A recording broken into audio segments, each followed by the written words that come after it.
ষড়রিপু কি? শাস্ত্র এবং দর্শনে মানুষের মনের 6টি চারিত্রিক দোষকে বা নেতিবাচক প্রবৃত্তিকেই ষড়রিপু বলা হয়। ষড় মানে 6 এবং রিপু মানে শত্রু, অর্থাৎ এই 6টি প্রবৃত্তি আমাদের ভেতরেই বাস করে এবং সঠিক পথে চলতে বাধা দেয় বলে এদের শত্রু হিসেবে গণ্য করা হয়। কাম, ক্রোধ, লোভ, মোহ, মদ, মাৎসর্য। কাম এটি মূলত অত্যাধিক ইচ্ছা বা ভোগ লালসাকে বোঝায়। কাম শুধু যৌন আকাঙ্ক্ষা নয়, বরং কোনো কিছুর প্রতি তীব্র মোহ বা পাওয়ার অন্ধ আকাঙ্ক্ষাও কামের অন্তর্ভুক্ত। এটি মানুষকে বিচার বুদ্ধিহীন করে তোলে।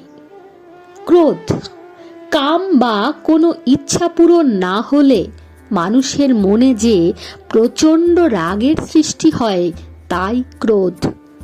ক্রোধ মানুষের বিবেককে আচ্ছন্ন করে ফেলে, যার ফলে মানুষের হিতাহিত জ্ঞান হারিয়ে ফেলে এবং ভুল কাজ করে বসে মানুষ।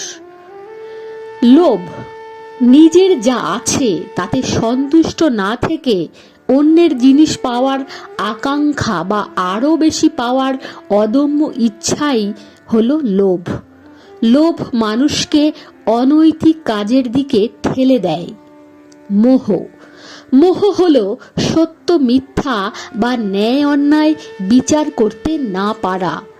কোনো ব্যক্তি বা বস্তুর প্রতি অতিরিক্ত মায়া বা আসক্তি যখন আমাদের অন্ধ করে দেয় তখন তাকে মোহ বলে। এটি বাস্তবতাকে মেনে নিতে বাধা দেয়। মদ এখানে মদ মানে অহংকার, নিজের রূপ, ধন, সম্পদ, বিদ্যা বা বংশ নিয়ে অতিরিক্ত গর্ব করা এবং অন্যকে তুচ্ছ মনে করাই হলো মদ। এটি মানুষের পতন ডেকে আনে। মাৎসর্য মাৎসর্য মানে পরশ্রী কাতরতা বা ঈর্ষা, অন্যের ভালো দেখে সহ্য করতে না পারা বা অন্যের ক্ষতি কামনা করাকে মাৎসর্য বলা হয়। এটি মনের শান্তি নষ্ট করে। এই 6টি রিপু মানুষের আধ্যাত্মিক এবং মানসিক উন্নতির জন্য প্রধান অন্তরায়।